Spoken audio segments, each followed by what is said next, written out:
हाय guys, इस series का next question देखते हैं। In the given network V1 equals to 100 at an angle 0 degree volt, V2 equals to 100 at an angle -120 degree volt and V3 equals to 100 at an angle 120 degree volt. The phasor current small I in network is. तो यहाँ पर देखिए, ये जो current I है इसको find out करना है। तो V1 V2 V3 हमें क्या है गिवन। तो मान लीजिए इसको हम ग्राउंड मानते हैं, तो इस जंक्शन का वोल्टेज हमें पता लग गया कितना है V3 means 100 at an angle 120 degree. तो यहाँ पे क्या अप्लाई करेंगे, सिंपली KCL। यहाँ पर क्या अप्लाई करेंगे, KCL। अप्लाइंग KCL क्या लिखेंगे, 100 at an angle 120 degree minus, देखो पहले ये करंट लिख रहे हैं। अब इस जंक्शन से हम लीविंग करंट का समेशन क्या कर रहे हैं, 0 माइनस V1 होगा। V1 means 100 at an angle 0 degree by minus J plus 100 at an angle 120 degree minus, अब इस ब्रांच में करंट लिख रहे हैं तो क्या आएगा माइनस V2 कितना है 100 at an angle -120 degree by J, और इस ब्रांच से लीविंग करंट हमें फाइंड आउट करनी है, प्लस I इक्वल्स टू 0।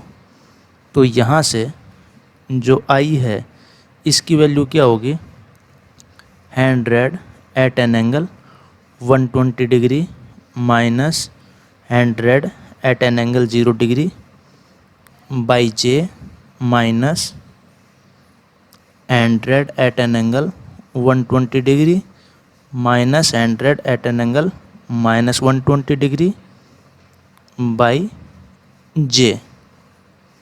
थोड़ा सा अगर इसको सिंप्लीफाई करेंगे तो ये क्या आएगा, minus 100 at an angle 120 degree और यहाँ पर J plus 100 J at an angle 0 degree और यहाँ पर plus 100 at an angle 120 degree and J, और यहाँ पर माइनस माइनस प्लस और J को क्या लिखेंगे माइनस J 1/J को, तो minus J 100 at an angle -120 degree. ये स्मॉल आई की वैल्यू फाइंड आउट हो गई। अब हमें इसको फेजर में लिखना है, तो इसको अगर सोल्व करोगे तो ये वैल्यू कितनी आएगी, 173.2 at an angle 120 degree ampere. मतलब जो J है इसको आप एट एन एंगल 90 डिग्री भी लिख सकते हो, और सभी एंगल में ये ऐड कर दो और इनका रिजल्टेंट क्या आएगा 173.2 at an angle 120 degree. I hope ये क्वेश्चन आपको समझ में आ गया होगा। तो इस क्वेश्चन में हमें क्या करना था, अगर हम इसे रेफरेंस नोड मानते हैं इसको, तो इस जंक्शन का जो वोल्टेज है वो हमें फाइंड आउट हो जाता है, और उसके बाद हमें क्या अप्लाई करना है, ओनली KCL, क्योंकि एक ब्रांच में करंट चाहिए और जो अदर ब्रांचेज हैं उनमें वोल्टेज और जो इम्पीडेंस है उनकी वैल्यू दी हुई है, तो सिंपली हम I की वैल्यू कैलकुलेट कर सकते हैं। तो अब एक नेक्स्ट क्वेश्चन डिस्कस करते हैं, क्वेश्चन नंबर 37। क्वेश्चन नंबर 37 काफ़ी अच्छा क्वेश्चन है। एक्चुअली में ये जो सर्किट है इसको हम रीड्रॉ करना सीखेंगे, और ये फ्रीक्वेंटली ये जो सर्किट है ये एग्ज़ाम में पूछा जाता है। तो जो 2 पोर्ट पढ़ेंगे उसमें भी ये सर्किट अपीयर होगा, तो इसको अभी यहाँ पर ही रीड्रॉ करना सीख लीजिए कि कैसे इसको रीड्रॉ करें ताकि कैलकुलेशन इजीली हो। देखिए यहाँ पर ये जो जंक्शन है इससे हम स्टार्ट कर रहे हैं इसको ड्रॉ करना। यहाँ पर एक 5 वोल्टेज का वोल्टेज सोर्स है और इस पॉइंट पर जो पॉजिटिव साइड है, ठीक है ना। अब ये जो 1 ओम है इसको हम ड्रॉ कर रहे हैं यहाँ पर 1 ओम, और यहाँ पर लिख देते हैं ऐसे प्लस माइनस। तो देखो ये वाले जो नोड है, ये जो जंक्शन है, यहाँ से एक ब्रांच निकलेगी तो इसको हमने पॉइंट बना दिया ऐसे याद रखने के लिए, और यहाँ पर नेगेटिव साइन है।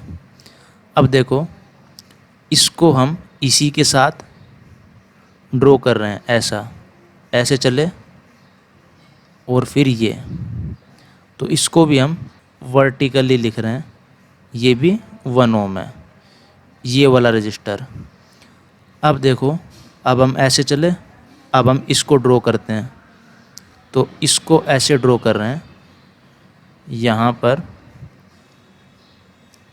1 ओम है। अब ये वाला जो जंक्शन है यहाँ पर कोई ब्रांच है ये वाली, और यहाँ पर प्लस साइन है, और इसके बाद इस वाली ब्रांच को लिख रहे हैं, तो इस ब्रांच को भी हम ऐसे ही बना रहे हैं, और ये वाला पॉइंट जो आएगा ये इनिशियल पॉइंट पर ही आ गया, यानी कि ये क्या था, कनेक्ट है ना। थोड़ा सा इसको समझो, समझ में आ जाएगा। तो ये भी कितना है, 1 ओम, और यहाँ पर आपको क्लियरली दिख रहा है एक 2 ओम रजिस्टर यहाँ पर है, इसलिए हमने यहाँ पर प्लस माइनस लगाया था। और यहाँ पर 5 वोल्टेज